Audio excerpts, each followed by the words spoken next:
His name is Steven Olema, and just by looking at him, you can probably guess what he does for a living. I'm a bodybuilder and a professional personal trainer. Eastern Ontario champion 2005, 6th ranked middleweight in the country. That's who I am, and that's what I do. Steven's dreams of sculpting that perfect body came at an early age. I've been bodybuilding for a good 19 to 20 years almost. It's something that I feel I was destined to do. I think it was a picture of a bodybuilder by the name of Mohammed Makaway. I don't think Mohammed had any clue what kind of effect he was having on a little kid in Africa. Although he's been training for a long time, it's only in the past year that he decided to compete professionally. I've entered 4 bodybuilding shows, but I am the only other second guy in Canada to have gone from level 1 all the way to the nationals in 1 year. But you can do all the dieting and the eating and the training all you want, but come showtime, if because you only have a minute to display your physique, and if you don't put your game together, your posing together, all that hard work goes down the drain. So Steven talks about what sets him apart from other bodybuilders. I know for me, being in the refugee camps and being able to go hungry without food for a couple of days, that kind of stuff motivates me. If you can do it when you're a kid, starve for 3 days without food, how are you going to complain about self-inflicted ordeal that you're putting on yourself in terms of preparing for show and dieting for show? My usual day begins at 4:30 in the morning. I'll train clients from 5 o'clock until about 10, come home after that, eat. If I train them in the studio here, even better, then I don't have to travel too far. And then I can train myself between that or take care of my nutritional aspects. Steve is a great, an amazing trainer and a good friend, and he's good at motivating people.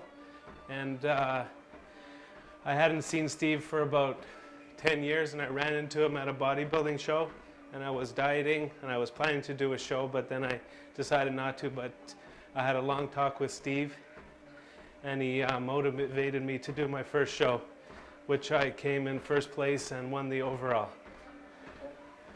These are a few of the competition photos, which I just placed first place in the overall. It was the Toronto Classic. These are a few photos of what I used to look like before I decided to get into bodybuilding and become healthier.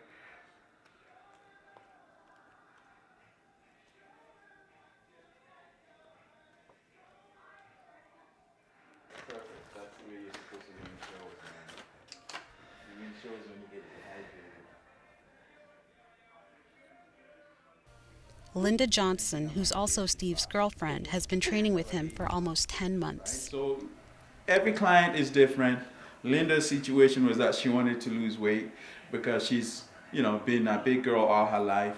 And this was the very first time you ever started working out, right? The very first time. Very first time. So it's even better for a person like her who's never worked out before to embark on something like that, because then the body responds really favorably, because it's something that the body's not used to before. And I think that goes to show why she's gotten so much in terms of results.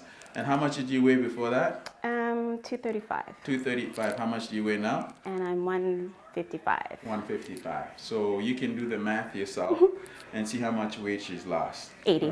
Right? About 80 pounds, right? But despite the dedication and commitment it takes to become a bodybuilder, there are many people who don't respect it as a legitimate sport.